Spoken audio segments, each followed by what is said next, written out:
now. Okay, so this is a topic that we knew was coming because it was announced last week. It's pretty much the leftover topic from last week's study hall that we didn't get to, or from 2 weeks ago. So statistics stuff.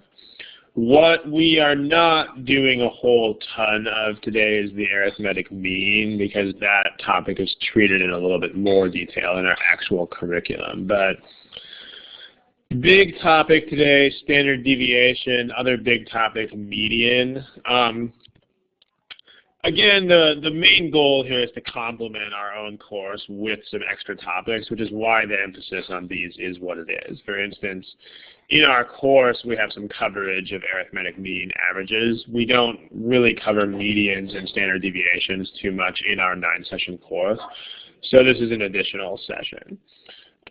But also some people wrote in asking questions about standard deviation and asking about medians, so we will go from there. We're going to start with the usual. It's kind of like when you get on an airplane flight, you do have to listen to the same old announcements about what you do, what you don't, safety instructions, all that sort of thing.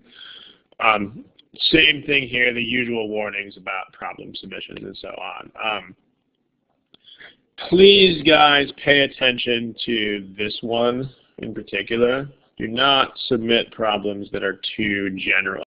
We've had a lot of people doing this lately, where people are saying, you know, how do I mean, a couple people are submitting things that basically, if you think about them, are asking us for our entire math curriculum in one question. Like, please don't submit things like, how do I solve math problems faster? I mean, that's way too general. It's not something we can answer in a study hall. Also, people are submitting things like, I need help with critical reasoning, which is potentially 20, 30, 40 hours of discussion, because that's all of critical reasoning. So this is the biggest offense here that people tend to be committing, is submitting problems that are way too general for the study hall. So please, when you submit a topic, try to make sure that it is something that could reasonably be covered in a segment of a 1.5-hour study hall. Also, not too specific. We have a couple of problems where people are just saying, here's one problem, what's the difference between these two answer choices? Remember that any question that you submit to this study hall, you can also post on our forums. If any of you don't have it, here's the address of our forum. It's www.manhattangmat.com/forums. So if your question is extremely specific and it really only has to do with one problem, then you should just put it on the forum. Because remember that any material that is accepted here is also accepted on the forum. So that's the division of labor. Like, the forums are there specifically for the purpose of taking care of specific questions like that. And the study halls are more for themed problems. Also, a couple of you are still doing this third thing, submitting your own personal study plan things. This is not the place for a personal study plan. So if you want to talk about, these are my scores, these are my priorities, here's where I want to apply, we have space for you to ask questions like that, but it's not here at the study hall. Like, where you would want to post questions about your study plan is in our general questions folder. And if you want to post questions about applying to schools and things like that, you would do that in the Ask an Admissions Consultant folder. Okay, also, don't forget, there's a couple of people asking questions in the text box. I'm not sure if you can see them or not, about other topics. If you are relatively new to this, please check out the archive of topics on the study hall page. Because one thing we don't want to do is repeat topics. We generally won't, because there are so many other things that we can talk about. So about a good 30 or 40% of the submissions that we get each time is stuff that we've already talked about. Like one person this week, for example, actually 3 or 4 people this week, submitted things like, how do I, go through the reading comprehension passages and read them and annotate. That's something we just did in a session a few weeks ago. One person asked about critical reasoning, find the assumption. We already had a study hall on that. So generally, the point being you should check out what is in the archives before you submit the problem. So that's a new warning, so to speak. So basically, please check the archive topics before making a submission. Because if your question is already covered in one of the previous study halls, then because there's so much new material that we can cover for maximum benefit, we're not going to repeat topics. Someone is saying that the recorded, I actually don't even, I don't even know what that means, Vimeo, instead of, I'm assuming it's another video site, but I know less than nothing about the internet, so, but I guess as long as the archives are up there, then they're up there.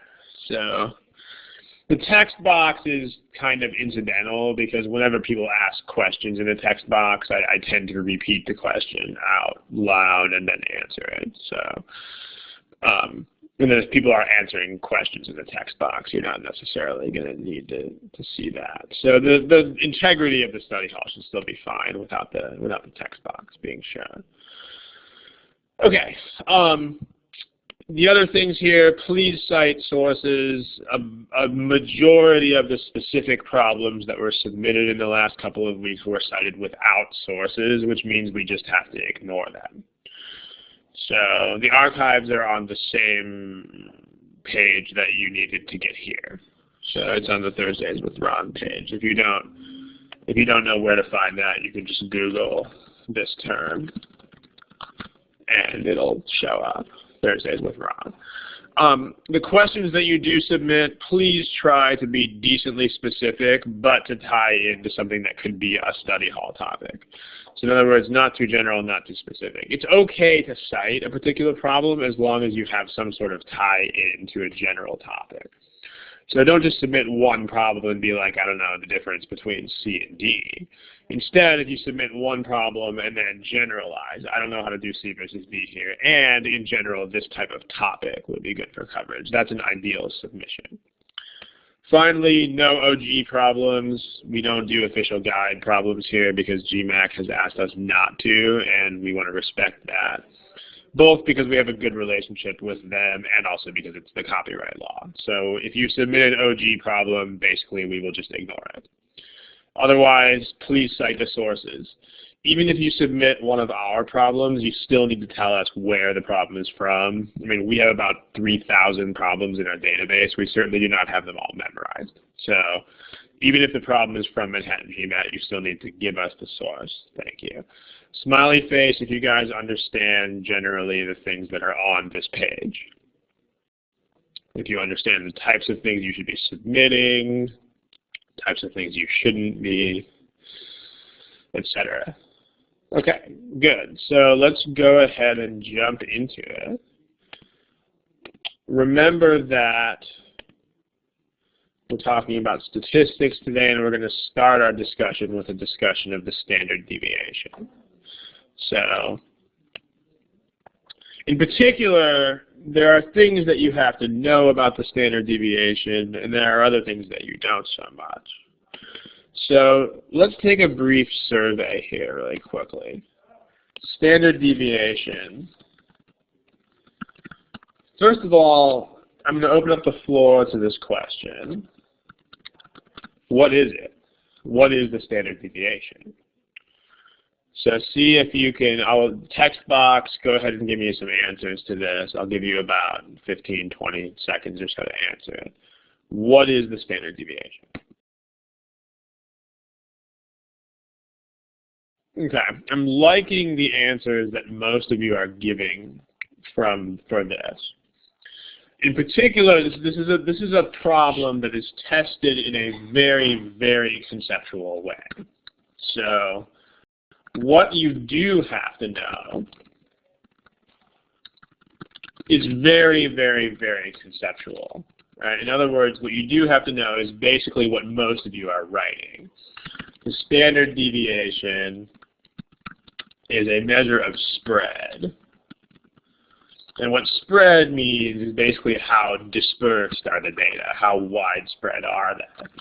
So the farther the data are from the mean, on average, the larger the standard deviation. The closer they are to the average, the smaller the standard deviation. Things you don't have to know, and only a couple of you were mentioning this, but what you don't have to know is you do not need to know the exact particulars of how to calculate the standard deviation. In other words, there's a really ugly formula for it that involves a square root and all this other stuff. In case any of you are going to point out, yes, the official guide does describe how to calculate this. So if anybody was going to write that in the text box, I'm going to anticipate that objection. Yes, this process is described in the math review part of the OG, but it has thus far never been tested on the official problems. And this is not a small sample size either. Like between the guides and the GMAT especially gmatprep, there's been something like 15 to 20 problems involving standard deviation, and not a single one of them has ever required you to calculate the standard deviation. Instead, the only thing you have to realize is, how do I make the standard deviation bigger or smaller? So let's talk about that. Here's a data set. Let's go ahead and put a data set on a number line. And then we'll talk about how to make it bigger or how to make it smaller. So let's make the data set have about, I don't know, 5 or 6 points. So, and just for easy discussion, let's go ahead and make the data set approximately symmetrical. Okay, here's the original data set.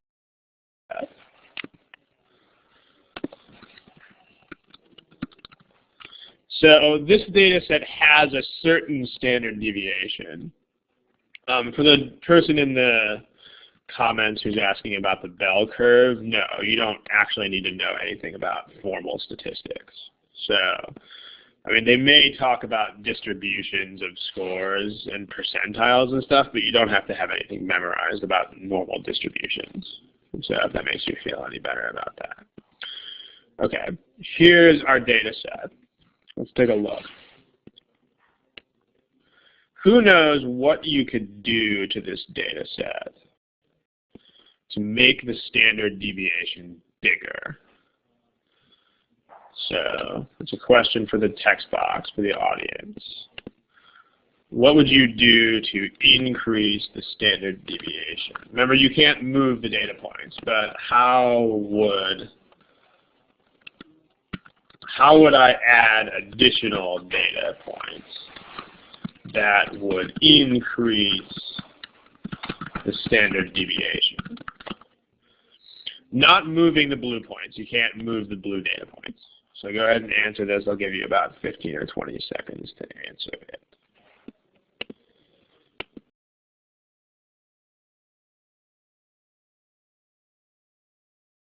When people are saying multiply them by something, that's changing the data points. Like, you specifically cannot move these data points. You cannot manipulate the existing data points. You have to add additional ones.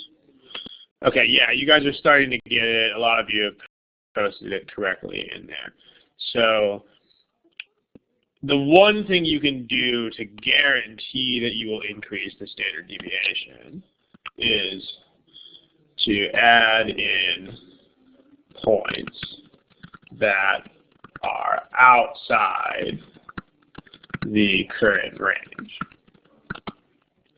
So I mean, the standard deviation measures how spread these data are. So if you add points that are this far out, I mean, let's make the idea of spread a little bit more exact. It's not how spread the points are away from each other. It's spread away from the average. It's like distance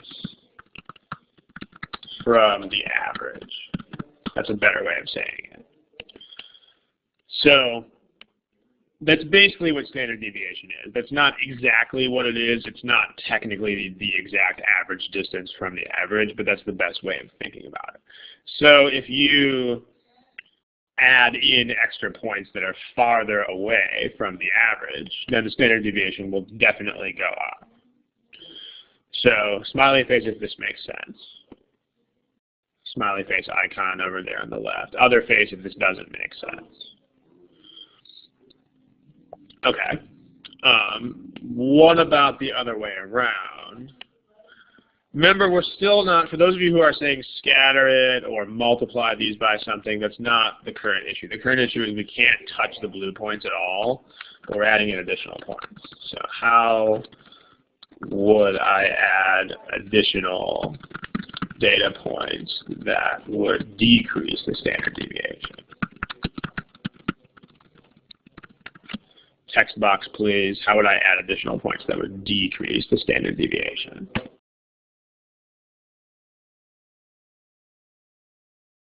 Yeah, you guys are pretty much answering this in the comments, so good. You add points that are either on the mean or are closer to it than the existing points. So you would add new points that are on the mean, or at least closer to the mean than the existing points. I mean, this is, again, it's a very conceptual idea here. I mean, there is the notion that you can add, okay. You can add points like that are right in the middle of the data set, and then you're not really going to be able to tell without calculating. But again, the point is these problems are written in a way such that you do not have to calculate anything. So it's important to realize that. So they're not going to ask you what happens, for instance, if you put new points in right here and right here, because then you would have to actually know how to calculate this stuff from the formula, and that is exactly what they do not want to test. So smiley face if the stuff so far on this page makes sense.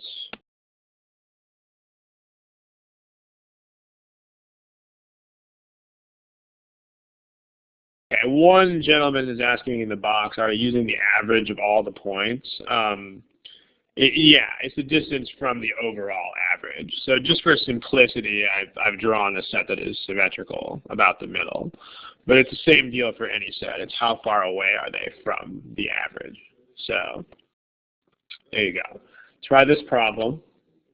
I'll give you, again, if you've never done one of these study halls live before, weighted average is the average. So, I mean, if it's a weighted average problem, they're not going to ask you about the standard deviation in the same problem, because those are kind of different ideas. They're not going to be so stats heavy that you won't see those in the same problem, basically. But technically, yes, they could multiply. Okay, this problem, here's how we're going to do this. I'm going to give you some A through E choices in the corner. You should see those appear just now. They should be over here on the side of this box, near where the smiley faces are, but farther to the right. So this is the way we usually do this, but if you're new here, a quick explanation. Please do not answer in the text box. Please use the A through E to the left. And then I'll give you a timer. And at the end of the timer, we'll have a discussion of the problem. So I'll put about 1.5 minutes on the timer.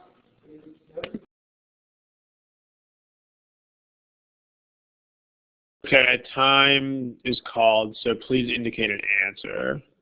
Remember, if you guys have to guess, go ahead and guess. Remember, the functionality of this test is that you have to guess. Like, there's no such thing as leaving a problem blank. or anything like that. So even if you are sort of confused, please guess in the next like 5 seconds or so. There's a Dinesh, Diana, Akhilesh. You guys don't have answers yet, so please guess. Okay. Time left, 3, 2, 1. Okay, here are your answers to the problem. The group did get this one correct. Here's a quick summary of what's going on in the problem. First of all, let's interpret the problem where D is positive. Let's make sure we know what that means. What's the significance of that? In the text box, go ahead and tell me what does that matter? Like if I tell you that standard deviation is positive, what does that mean?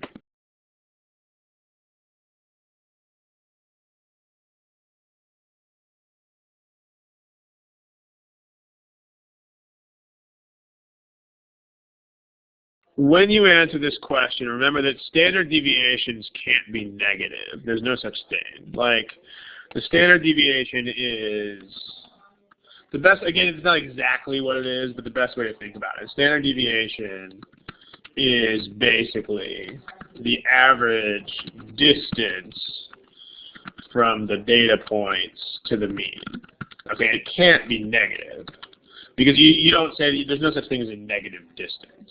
So it's not like a coordinate geometry type problem where you assign negative and positive distances. So what does it mean then that it's positive? I mean, what do we know that always?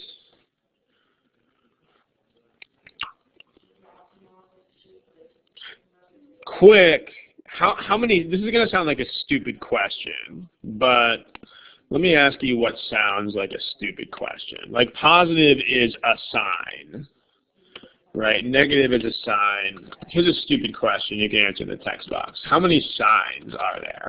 I know that sounds like a dumb question, but give me an answer to that in the text box. How many signs are there?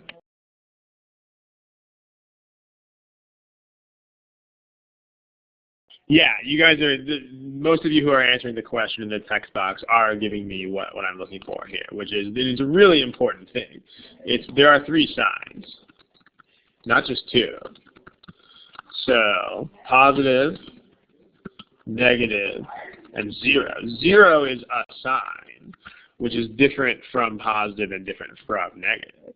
So the significance of telling you that the standard deviation is positive is that it's not 0. So this statement basically just means that the standard deviation is not 0. In other words, there are points that are not at 6. I mean, this is significant because if you were not told this, then there would be a possibility of having every single data point exactly at 6, which would be a 0 standard deviation. And then this would be impossible. You can't make it go down.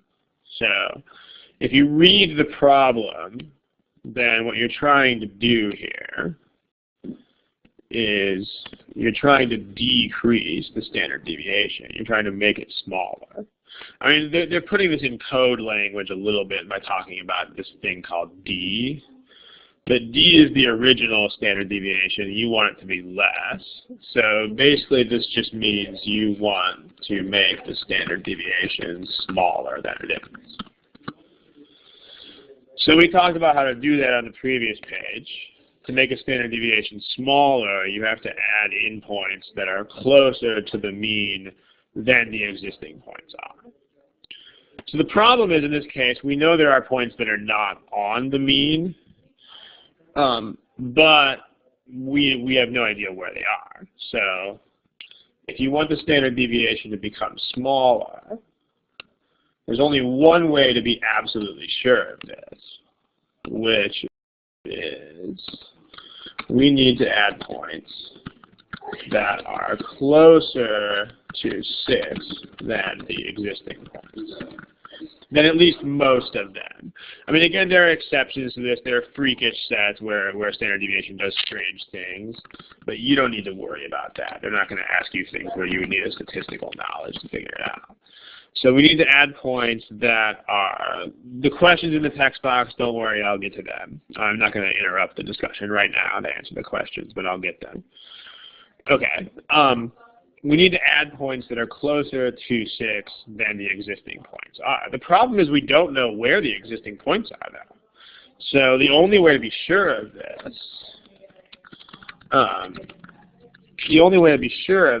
is to add points at 6. Hold on a second. Because you don't really know where any of the other points are on the number line. So for instance, you know, your set could look like this. I mean, you could have 100 data points that were all between, you know, 5.999 and 6.001. You could just have a ton of data points that were all along there. So if you had, for instance, your data set like this,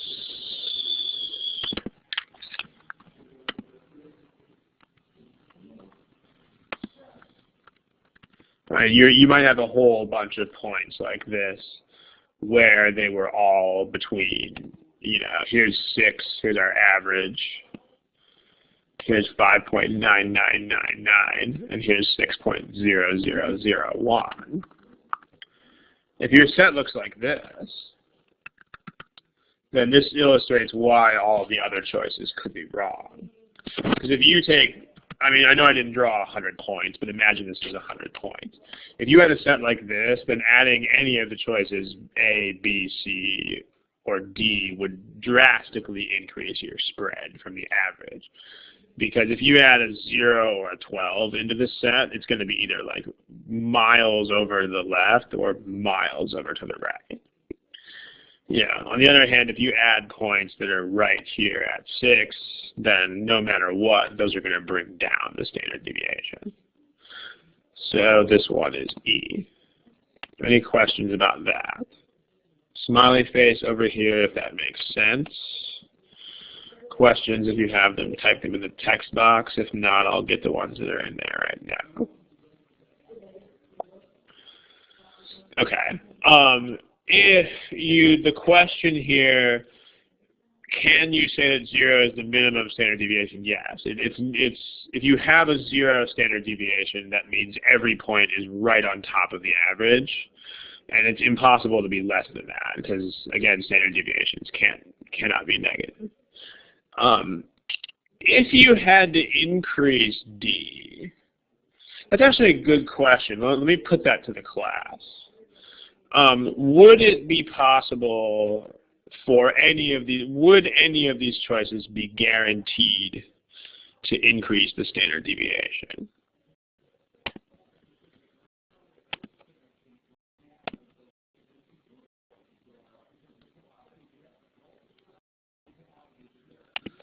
So let me reproduce this onto the next page here. The question is, for you people in the text box, would any of these choices be guaranteed to increase the standard deviation? I'll give you a few more seconds to put some opinions in the text box.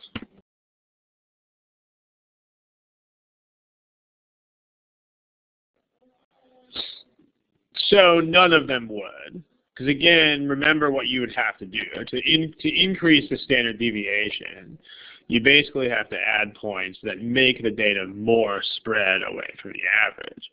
So you would have to, unlike decreasing, like you know that if you add points at the average, you are going to decrease the standard deviation because you're adding points that are right on top of it. The problem is you don't really know if you are increasing the standard deviation unless you know where the other points are. So for instance, none of these would be guaranteed to do that because your set could be, for instance, something like this, where you have a number line.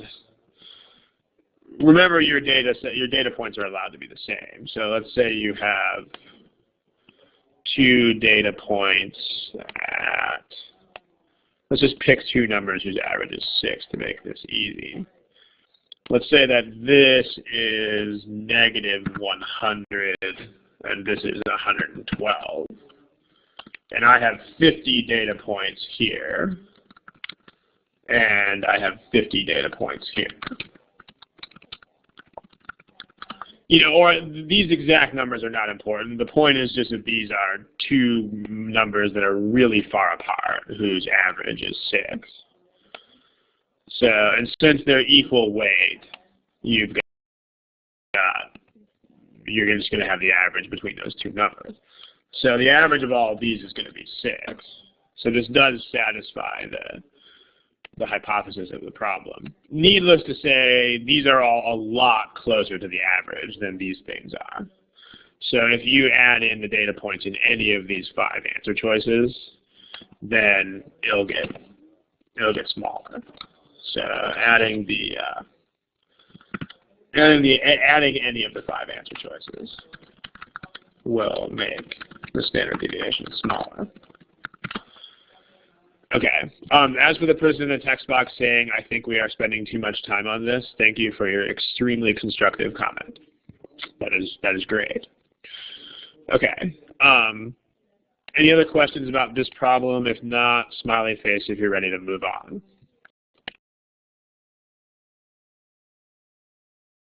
Okay, now let's have a discussion about, back to the basics of standard deviation. What is it? Now let's talk about, remember, you don't really have to know how to calculate it, but you do have to have a sense of when the standard deviation is big and when the standard deviation is small. So here's 2 sets that have the same average, but different standard deviations. Okay, in fact, instead of 2, let's do it with 3. I'm going to give you 3 sets that all have an average of 10, but that have markedly different standard deviations. So, okay, 3 number lines. Constructing number lines in this program is a little bit annoying, so pardon for the delay in doing that. Okay. All right, let's make an average of 10 for each of these sets. Let's say that this is 10 in all 3 of these. So we're going to have an average at 10. First set, let's just say that you've got 5 data points that are all right at 10. So 5 points right here. Second data set, cluster them pretty closely around the mean. And then third data set, put them extremely far away. So this is a pretty basic illustration, but I just wanted to make sure you guys get the point. And then just to make sure the scales are the same on all of these. So let's say, for instance, that this is 0 on both of them. And then this is 20. The point of this slide is just to make sure that you have the understanding that what is the standard deviation of the first one? Please tell me in the text box. What's the standard deviation of this set? 0, right? And then this is a non-zero standard deviation, but it's smaller. And this is a non-zero standard deviation that is larger. So that's actually all you really need to answer a lot of these things. So based on that kind of understanding, go ahead and try this one. Let's do a timer again with about 1:30 on it. And same deal, please answer the question with the buttons on the left. Thank you.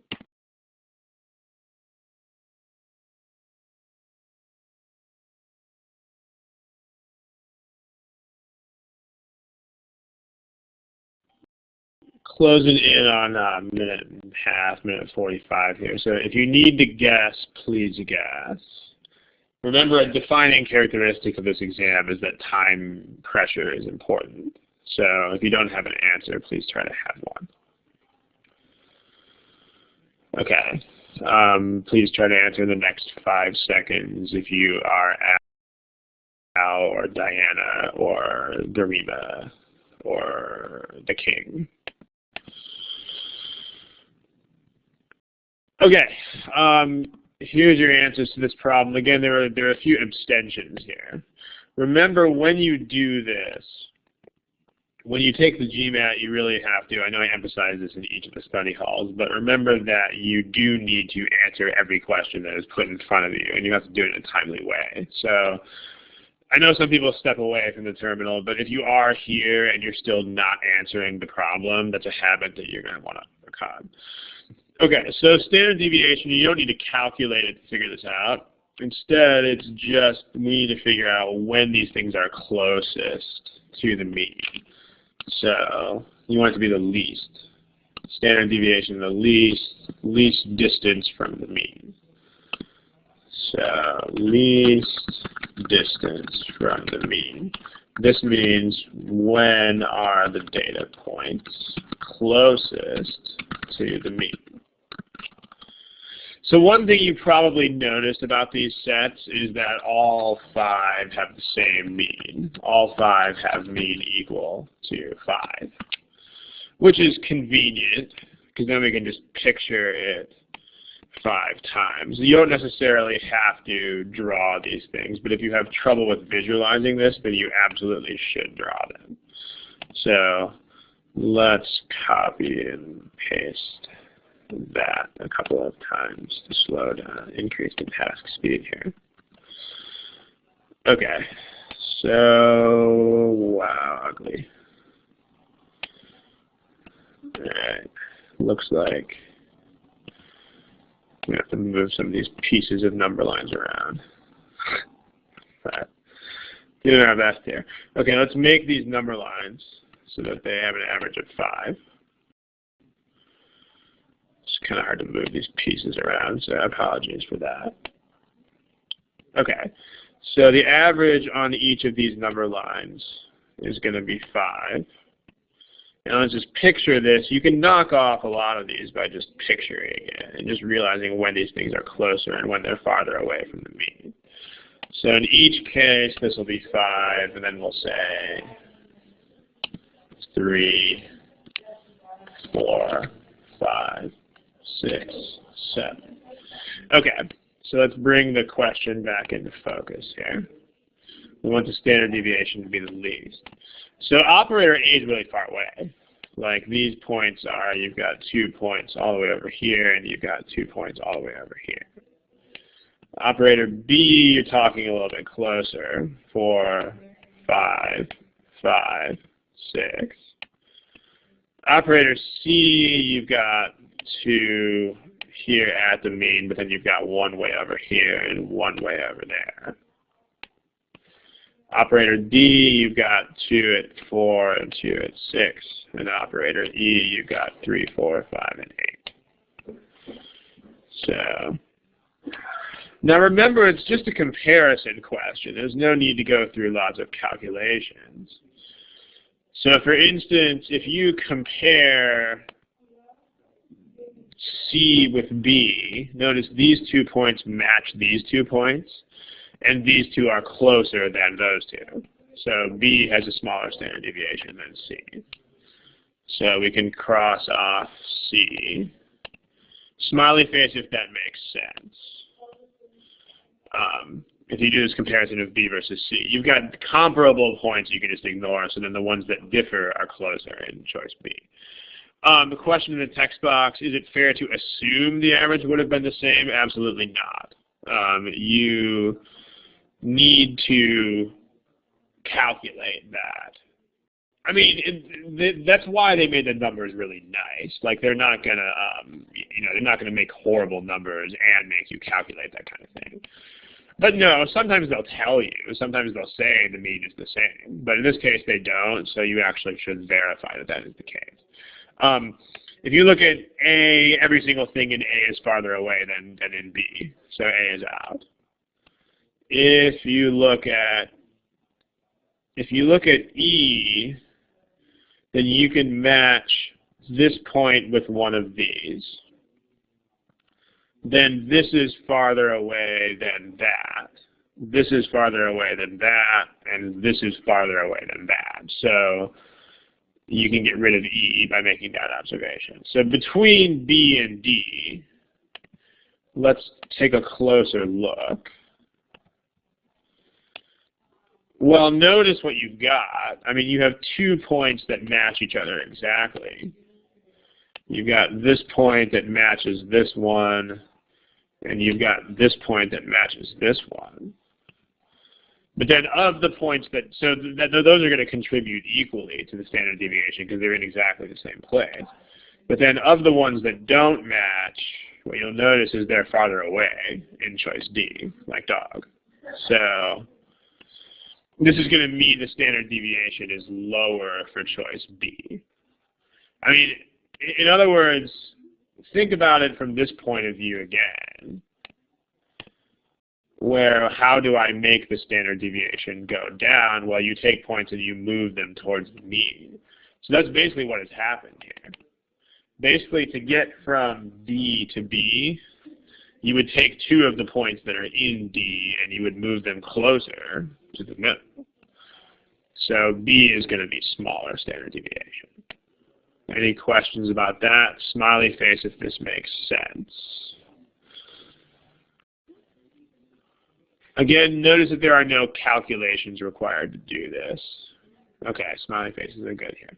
I want to re-emphasize what I had at the very beginning, because I know some of you were not here at the beginning of the session, which is this. The official guide, if you read the math review part of the official guide, it does talk about how to calculate standard deviation, but I think that's just a distraction. Because we've seen a large number of these problems, and in none of them do you ever have to calculate a standard deviation. I mean, and it's not unique in that respect either. There are quite a few things that are described in the opening reviews that you just don't have to deal with. For instance, the quadratic formula is in the math review too, but we've never seen a problem where you have to use it. There are some aspects of sentence correction discussed in the grammar review that have never actually been tested. So the OG does have a couple things in there that just aren't in the test as far as we know. Okay. Let's move on to a different kind of standard deviation problem, which is this one right here. Let me just throw this at you and see how you do on it. Yeah, you should always be able to use a conceptual method. I mean, if you're a lightning wizard at calculating it, of course you can, but this is the other major type of standard deviation question. So I'm just going to toss this at you and see how you do on it. Again, please answer using the A through E buttons at left. As you'll see, this is a different kind of problem entirely. I'll give you about a minute 40 on this one. Have fun.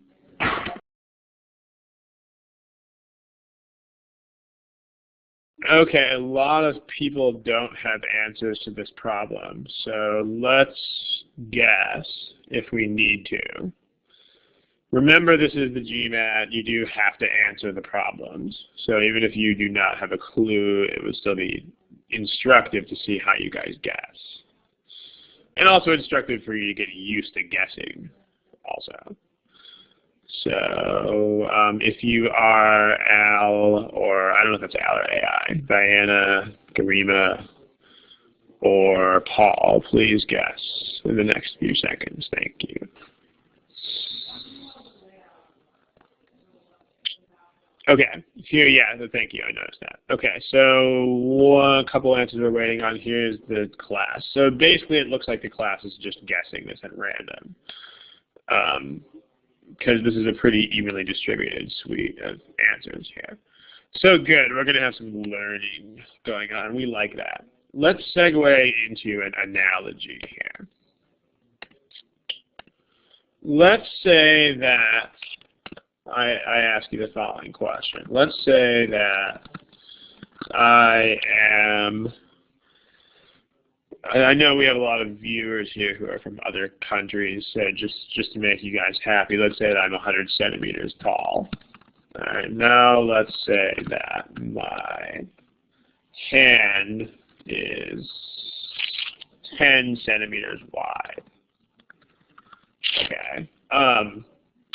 If I say that someone is within 1.5 hand widths of my height, what does this mean?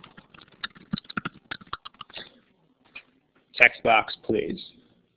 What does that mean?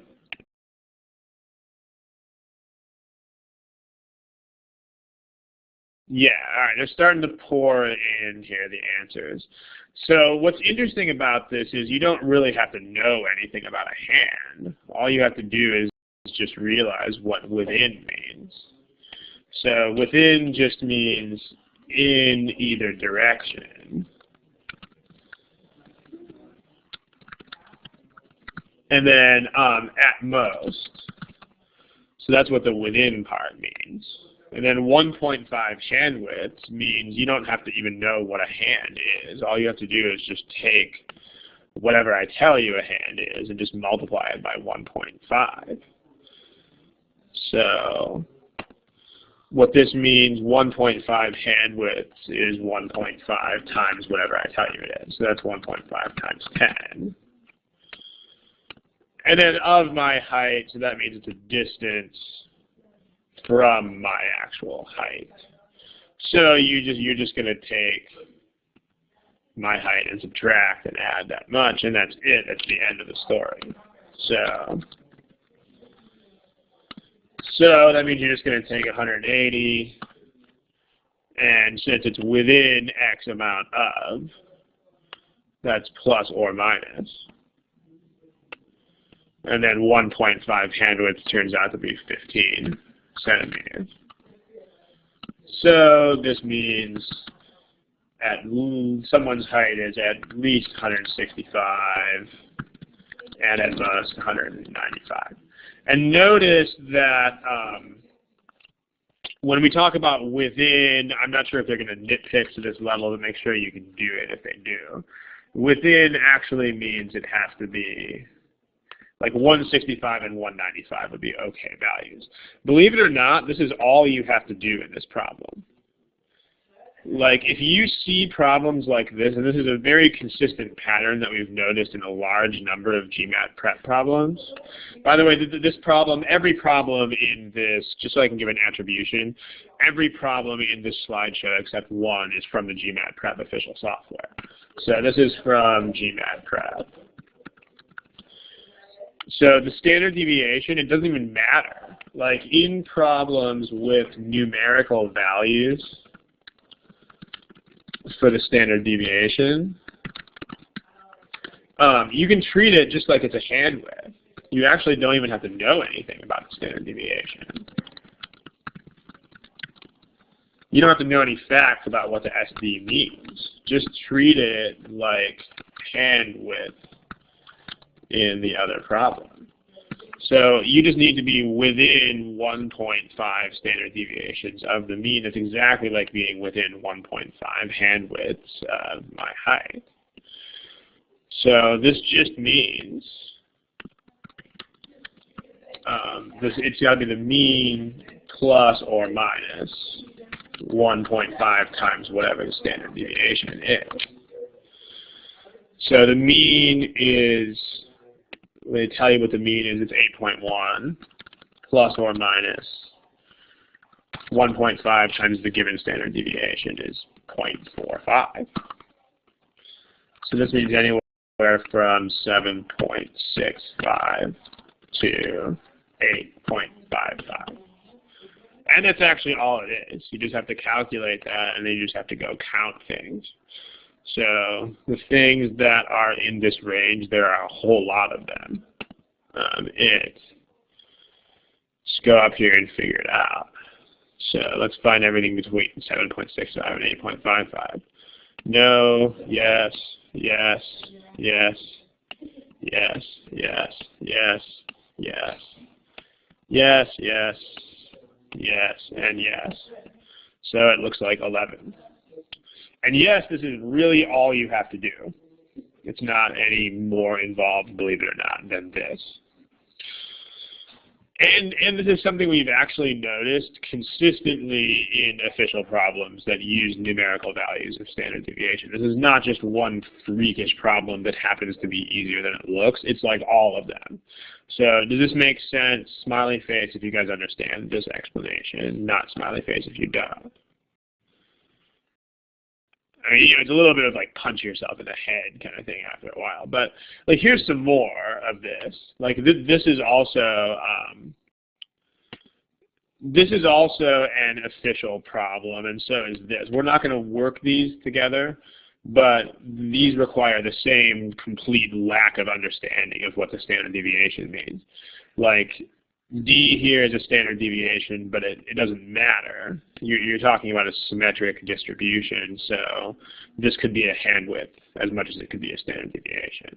This also could be. 98 was 3 hand widths above the mean, so this is literally just saying mean minus 2 hand widths is 58, and mean plus 3 hand widths is 98. That's all it is. So, what about, Al says, what about Q with relation to median and mean? I'm not really sure what you mean by that. I mean, this question is related to the mean. Like in this case, you had to use the relationship. You had to actually calculate using this mean and this standard deviation. So that is an example of that. Median, there's no easy way to think about that. So they're not going to have you tie those two concepts together. But this problem does relate those things.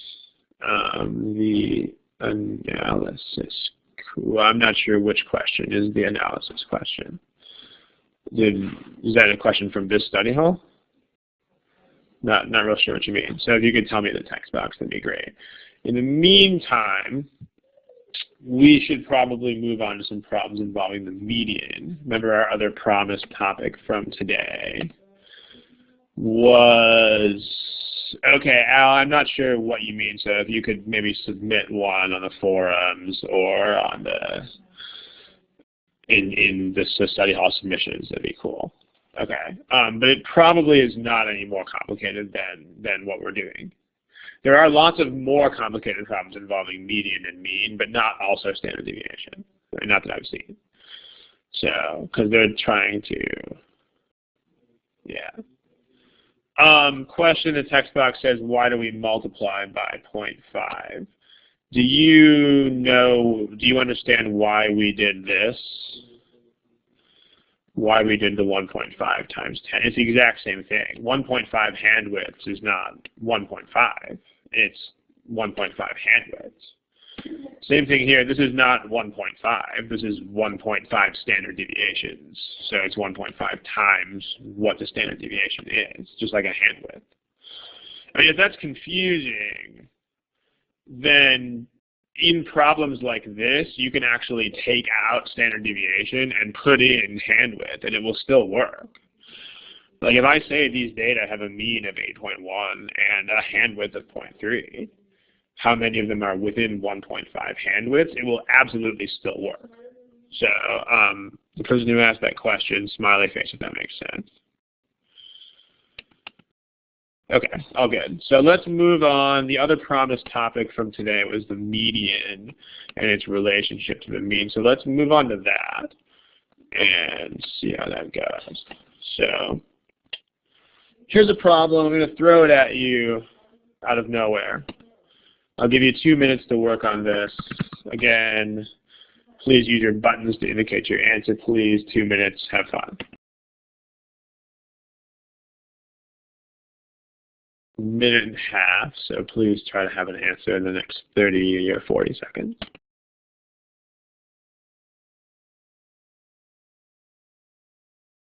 Okay, that's 2 minutes, so please in the next 15 seconds or so try to indicate an answer. So people with answers not there. Al, you had one, but then you took it away. Diana, GB, Girish, Gopalan, MDLE. If you could give me an answer, please, that would be good.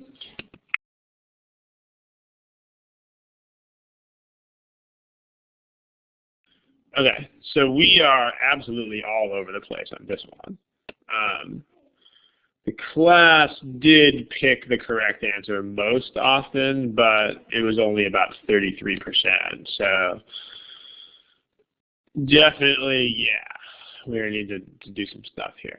Median, first of all, make sure you know what the median is. Okay, text box, go ahead and tell me what the median is. Let's make a quick slide for that. What is the median?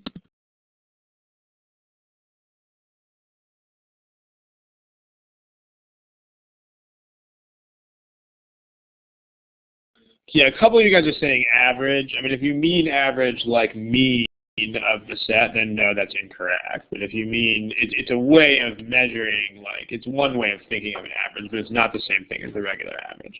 The median is if you have an odd number of data points, then it's the middle value when the values are ordered.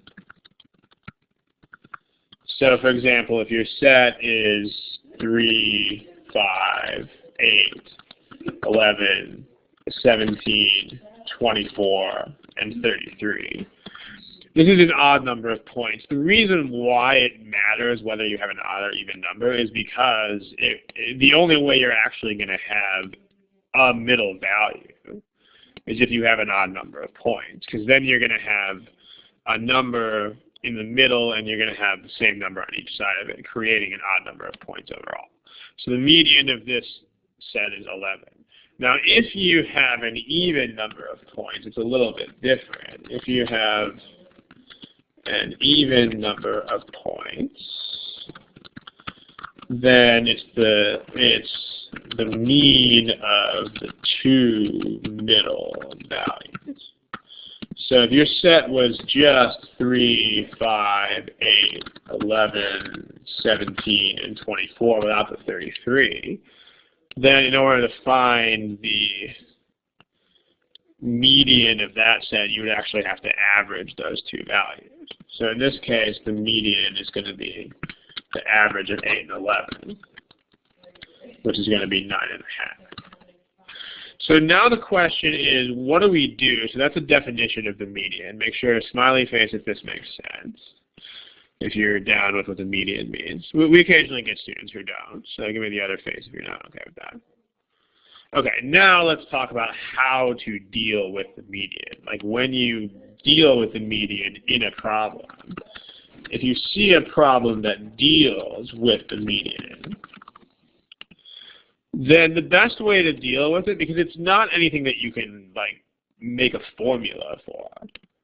It's not like the mean where you can just say it's the sum divided by the count or something like that. You can't write a formula for it. So instead of writing a formula for it, what you should do is you should set up ordered blanks. I mean, that sounds like a really fancy name, but it's really not. It just means that you set up a bunch of blanks. So in order, where it's understood that the one on the left is the smallest. So for example, if I have a set of 7 numbers whose median is 8, then I would just set up 7 blanks and put an 8 in the middle blank. I mean, this seems like it's trivial enough, but judging from the performance in the last question, people are going to need some help with setting these things up. It's just nice to have an organizational tool, is what it is. So there's your smallest value over there and your largest value over there. The reason this helps is because you know all of a sudden a lot of stuff that you wouldn't immediately know if you just were thinking in terms of random variables.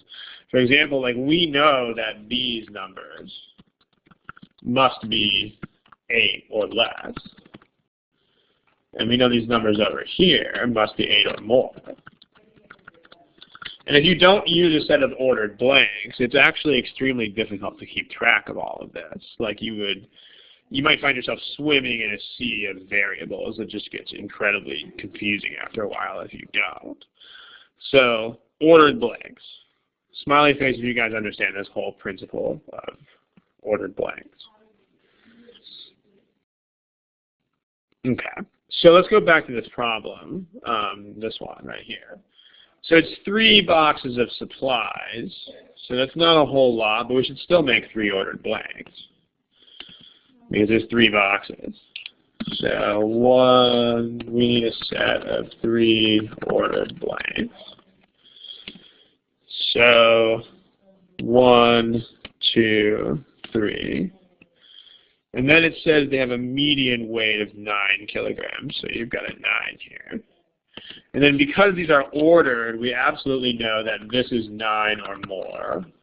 And we absolutely know that this is less, or 9 or less. So there you go. The only other issue here is what do we do with this? Who knows what we should routinely do with averages if you don't know what else to do with them? Text box, please.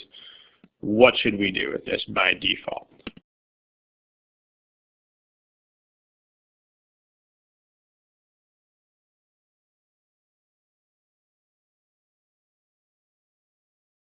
Yeah, you guys are getting this. Let's put it on the board just for the sake of your notes. If you see an average and it's not immediately apparent what else to do with it, then just find the sum. Because you have a formula. I know there's two formulas. It's sum equals, or the way you find an average in the first place is average is the sum of all the numbers divided by how many numbers there are. And so you can rephrase this into a product. You can make it how many times average equals the sum. So you really don't want to be setting up equations with variables and stuff like that. That's just kind of overkill. Just find the sum. So in this case, we have three terms. Average is 7. And so the sum must be 21. We're setting up a two-variable equation is just going to be a massive time sink here. And even though you could handle that here, if I give you a set of 5 boxes or 7 boxes or something like that, I mean, it's not something that will scale up is what I'm trying to say. Like, this is a small enough problem that you can get away with it, but a lot of these have lots of data points in them. So you are trying to find the maximum weight of this. Now here's a consideration that I think we've visited before in one of these study halls. If you want to maximize something, what does that really mean you have to do? Text box, please. If you want to maximize that quantity, the real task is to do what?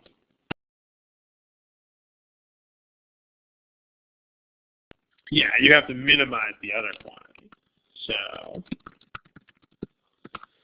So the minimum value of the other one is 9, because it can't be anything less than 9. So this is the advantage of ordered blanks. If you don't put these in order, it's not going to be obviously apparent that this has to be 9 or more. But you're minimizing a number that has to be at least 9. So you just put a 9 there. And then since your sum is 21, you just take the existing 2 numbers away from 21, and that gives you 3. So this one is C. Lots of takeaways from this problem. Again, you don't want to be memorizing the entire problem, because chances that you're going to see a problem like this again, very slim. Slim chances indeed.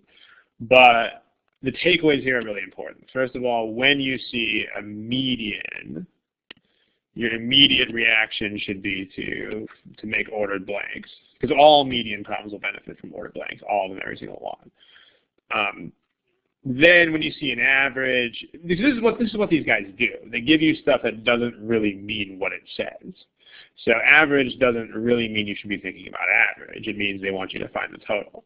Median doesn't really mean just median. It means you want to order all the blanks, and so on. Maximize this quantity really means minimize the other quantity. So this is the kind of problem that's very resistant to memorization, but if you kind of understand where you can go from these things, it'll help you a lot. Questions in the text box, otherwise give me a smiley face if you're ready to move on to something else. Okay. I mean, again, it's not bad to have an algebraic approach to these kinds of things, but if you're defining a separate variable for each quantity, you should be acutely aware of the fact that that will not scale up without a lot of pain. So it's helpful to be more conceptual about this kind of stuff. Okay, let's try another problem. Here is another one. Thank you. Thanks for the kind words, by the way. I appreciate that. Let's try that one. Okay, here's a timer. I'll give you 1 minute and 45 seconds. Again, please do not answer. A couple of you have signed in halfway through. There's buttons on your left. Please use those. Please do not answer in the text box. Thanks.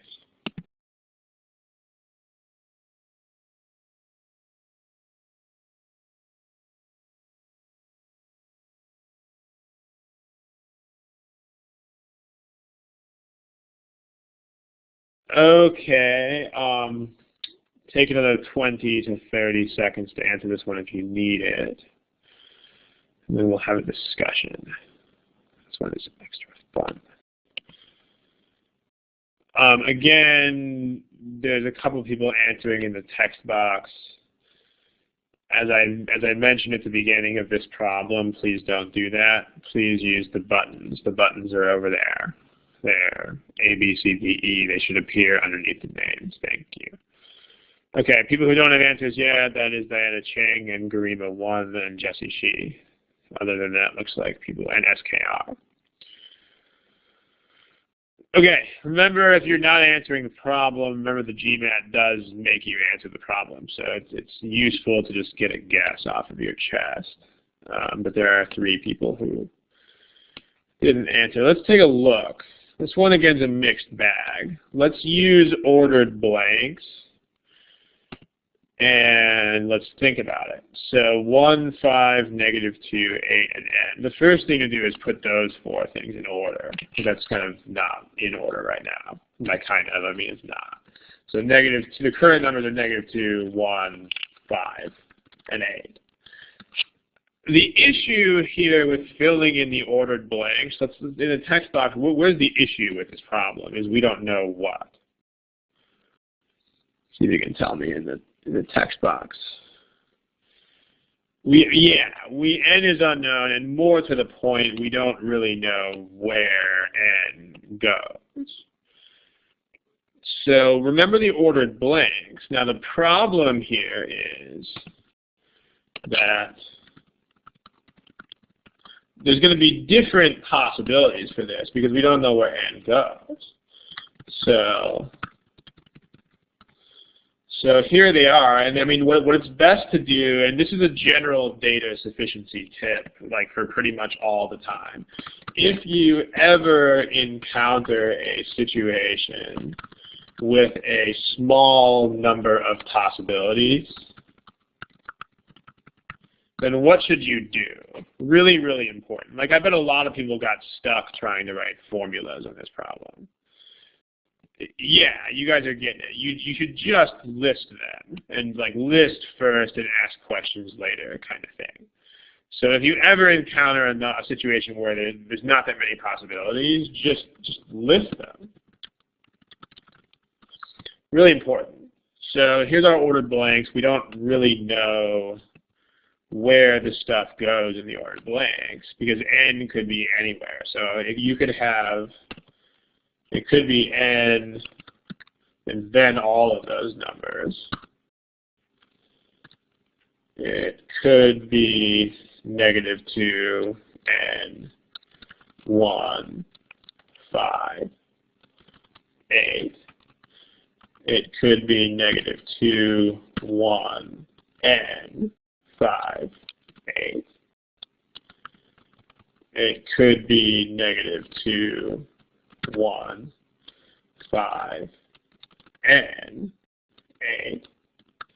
Or lastly, it could be -2 1 5 8 n. And then on top of these things, there's also the possibilities where n actually equals one of these numbers. So I mean, there's also 4 more possibilities where you've got n equaling -2, and so either of those blanks. You've got the possibility where it's -2 and then n equals 1, so you have those. And then you have the possibility where, thank you, you have the possibility where n equals 5. I mean, this looks like an obnoxious number of possibilities, but really at the end of the day, it's not. And the thing to realize here is that once you've listed all of this, it should be immediately apparent what is happening. So there's all the possibilities. So let's number these. Let's say this is possibility number, let's say this is A.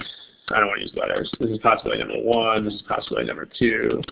This is number 3. This is number 4.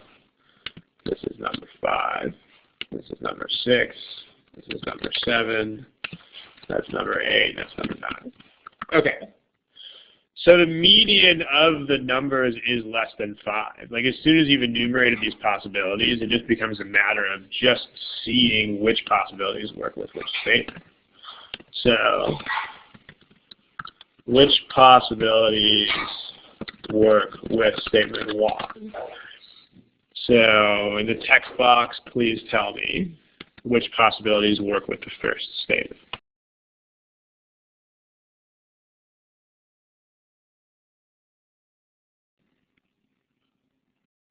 Some people are saying 1 through 6. 1 through less than means less than, and this means not 5.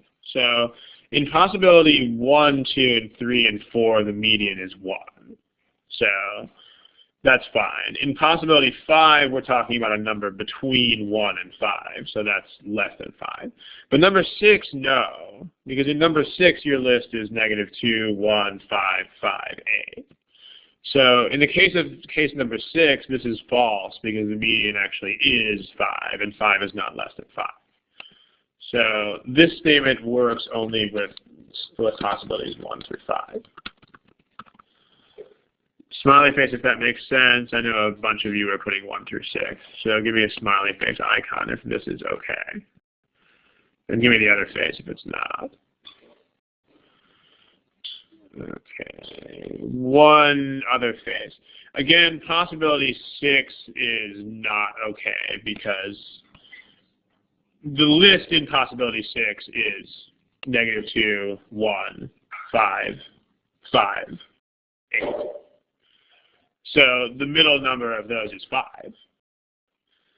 So this is false because then 5 is not less than 5. In fact, maybe instead of doing that, we could just write it as this. That might help. This is actually 2 -2s. This is 2 1s. One of those is n. This is 2 5s, and this is 2 8s. That might make it more clear what's going on here.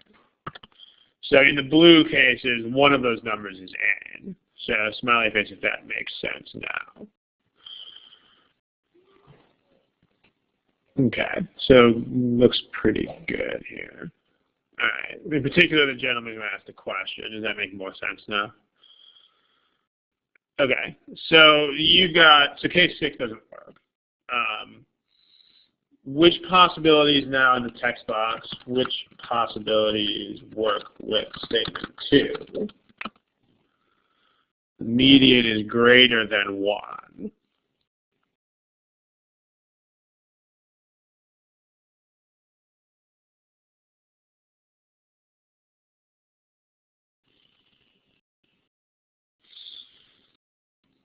Yeah, so you guys are saying this. This is correct. It's the ones from 5 through 9.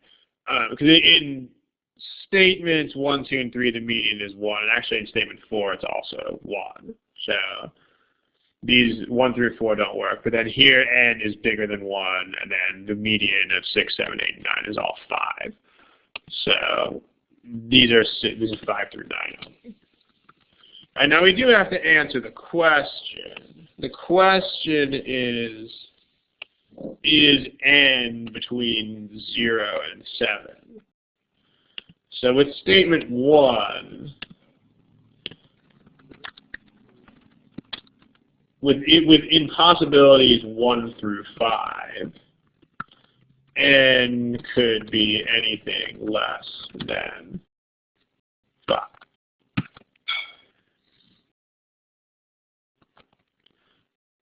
So if you're looking at this, like in possibility 1, n could be like negative 20,000. So that would be a definite no to this question.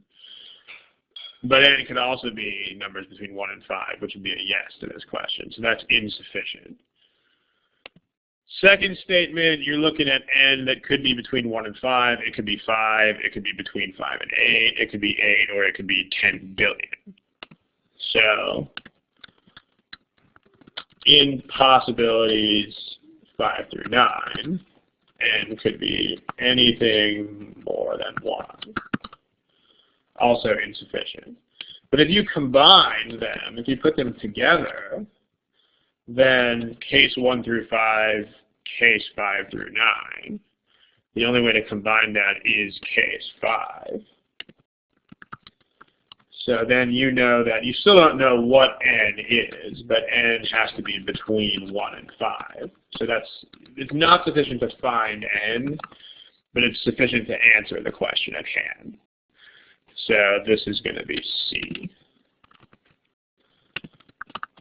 There you go.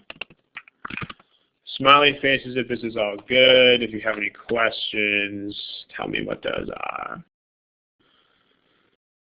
Okay, looks like we're all good. All right, let's see if we can bang out one more problem here before we have to call it a day. So let's do it with this should be doable in 2 minutes. I mean, it's really just knowing that there are a bunch of possibilities, but this is not something you couldn't do in 2 minutes. The only way that you would really be pressed for time is if you stared at it forever and tried to figure out algebra first. Like, again, as we've stressed so many times here, it's an issue of just being quick to try things. If you are not going to get an algebra solution right off the top of your head, then quit. Don't keep trying. Try something totally different like this. So there you go. Is there a way to do it without writing down all the possibilities? I don't really know why you would want to. There's definitely no reason to be afraid to write the possibilities down. I mean, this is not something that takes that long. It's just not, I promise you. Like, it should take about 3 or 4 seconds to write down each of these possibilities. So times 9 is it should take less than 1 minute to list all of this. So you've got plenty of time. People tend to doubt how much work they can do in a couple of minutes. No, you'd be surprised by how long of a list you could make quite easily in a couple of minutes.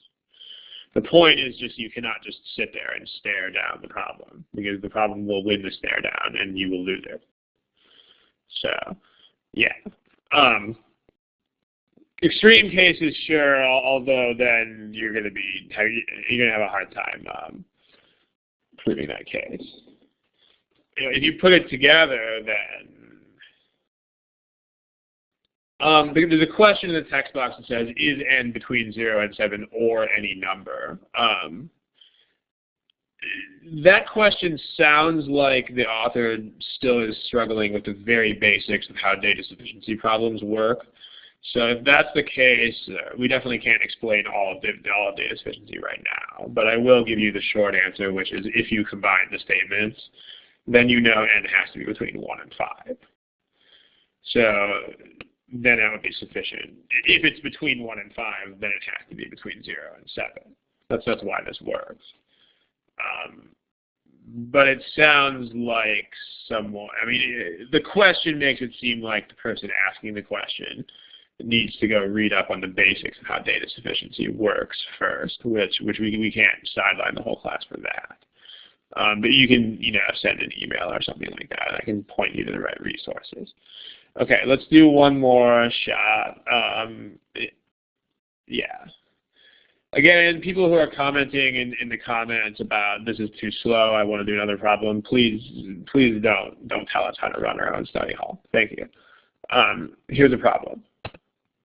One more. Here's the question. I'll give you about 1.5 minutes, 1:45. And please use the A through E answers over on the left. Thank you.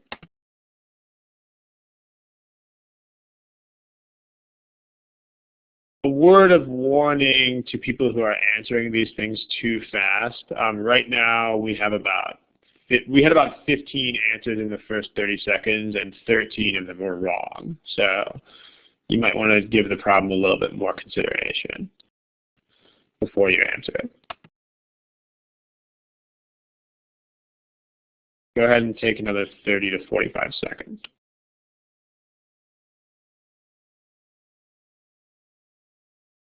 Even if you have to guess, please go ahead and guess. A couple of you don't. While you guys are wrapping up the guessing of this, just a comment about, you know, questions are welcomed in the text box. Is what the text box is for, but please don't do the following two things. Please don't, number one, please don't say a problem is easy or anything like that. That's sort of demeaning to other students. Nobody's done that in today's class, but we have had people say, oh, this problem is very straightforward or very easy or something like that. Actually, hilariously enough, of the 4 times I remember people saying a problem was easy in study hall, 3 of them got it wrong, which was kind of funny. But please don't do that. And then also, please don't try to direct the problems. Like, please don't say too slow, too fast. I mean, that's why we do the smiley faces for do you understand and things like that. So that, I mean, sometimes I'm a little surprised by how fast or slow the pace is, but the class determines the pace. I mean, there's 40 or 50 people here, so the collective determines how fast we go. Okay, here are people's answers. Again, people are all over the place with this one. B, by the way, which is the majority answer, is not the correct answer this time. So let's take a look. What is the median of the 3 integers? So let's take a look at statement 1 first. So what do we do with this average? Again, as a quick reminder, it was in that color last time too. What do we do with an average? We transform that into n, or a what? We find the sum. So given average is 3 and the count is 3, the sum of the things has to be 3 times 3 equals 9. So the sum is 9. Statement 1 says that one of the numbers is 5.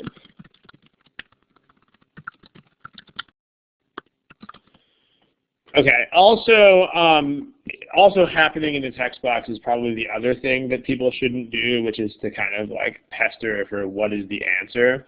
We'll get there. I mean, remember, when we do these problems, the point is not the answer to the problem. Like, if you're doing problems and your main focus is answers, you will not get better at this test. You won't. When you do the problem, the point is to learn things about other problems. Like, for instance, this problem we just got done doing, the point of doing this problem is not to get the answer. Ultimately, who cares what the answer is? The point is to figure out, okay, median means I should think in terms of ordered blanks. Average means I should do the sum. Minimizing means I should maximize other quantities, or maximize means these are the lessons that matter. You really do not care about the answer to a practice problem. It's nice to get them right, but that's not going to help you improve. Improvement is a function of actually studying the takeaways that you get from the problem. So people who are pushing for the answer are probably, if that's your attitude towards studying, that's probably not going to get you very far. Okay. Statement 1 means one of the numbers is 5. Now, the thing to notice here is this. These have to be different positive integers. Does anybody have any idea where we go from there? Like, what does that mean? What does that mean we should do? Or at least, yeah, we should investigate, because these are very small numbers, and one of them is already really big. So we should look at this and say, hey, you know, there definitely aren't going to be a lot of ways of doing this.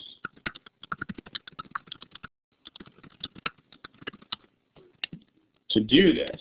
So remember what we said. In any problem where that happens, you should instantly have an instinct to just enumerate everything that can possibly happen.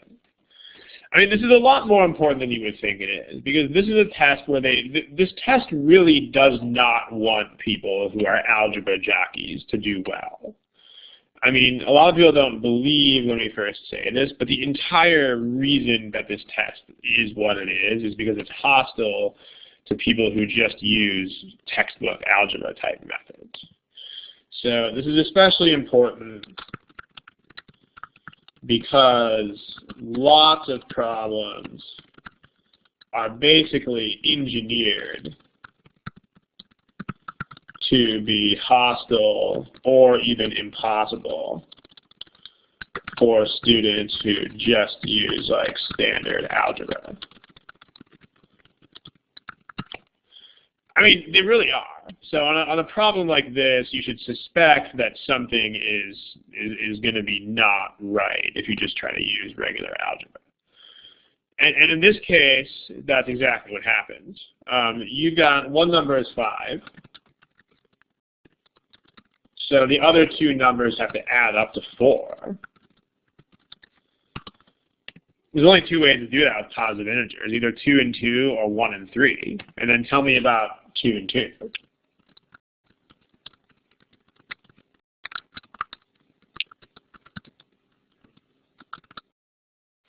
No, the mean will be right, because I mean the mean is still 3. You just can't do it because they have to be different. So you have to read the problem really carefully. So this is not okay. They're not different, but these are different. That's supposed to say not okay, not box. So there you go. This is the only possibility. The only way you can do it is 1, 3, 5 in ordered blanks. And so your median is 3. So this is sufficient. And this is definitely sufficient because you have a whole list in this case. So you can find anything. Okay, now 0 is not positive. Question is, what's wrong with 0 and 4? 0 is not a positive number. So it doesn't count. Okay, statement 2, let's go ahead and just copy this onto the next page. Okay, let's look at statement 2. And then we're going to wrap it up after we look at statement 2. Statement 2 is, again, the sum is still 9.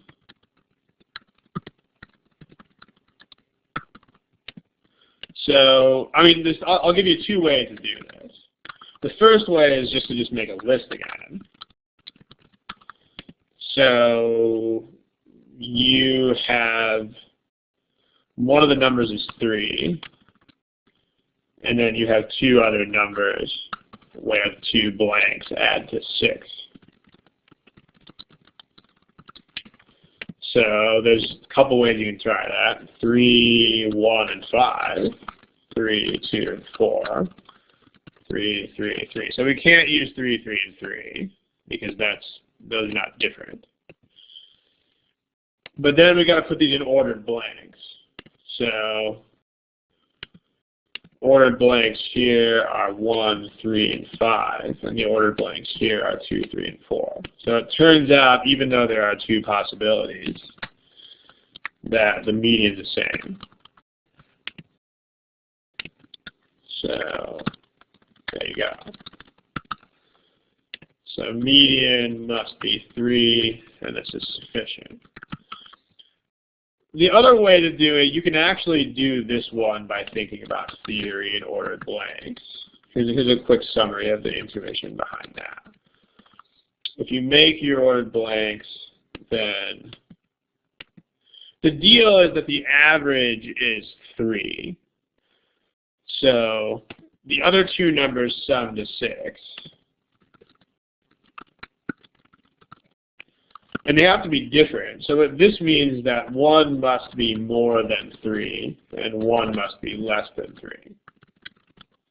I mean, this is actually sort of general reasoning, like same thing if you had two different numbers that added up to, for example, 100.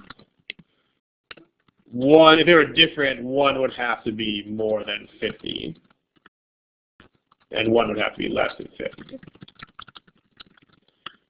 So that's the observation here. The other two numbers add to 6, and they're different. So one is more than half of 6, and one is less than half of 6. So yeah, the other way you can do it is what James is typing in his box over there.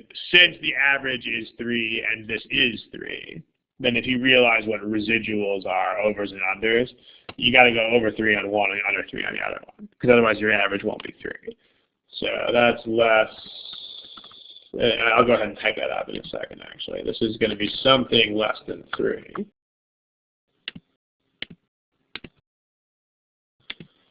Sorry. This is going to be something more than 3. So your median's going to be 3. Actually, yeah, James's insight was a good one, so let me just type that up before we quit. Third way to do it is to think about residuals, or which is also thought of as overs and unders. Your average is 3, and one number is 3. I mean, your overs and unders have to add to 0. You have to have as much over positive residuals, if you know what that means. So one number is greater than 3, and the other is less than 3. If you don't know what residuals, overs, unders are, that this is discussed in our word translations strategy guide. So you can pick up a copy of that if you don't know what we're talking about there. Okay. Yeah, and then the greater than 3, right? That's why you can do this. So overall answer to the problem then is D, because each of the statements was sufficient. So there you go. Okay, we're definitely over time here, so we're going to call it quits. If you have any quick questions, I'll take them real quickly. Remember, don't submit problems here. This is not the place to submit problems. If you need to submit problems, then just go to the Thursdays with Ron website, and there's a form with which you can submit the problems. But if you have any quick administrative questions or anything like that, I'll take those now. If not, I'm going to stop the recording.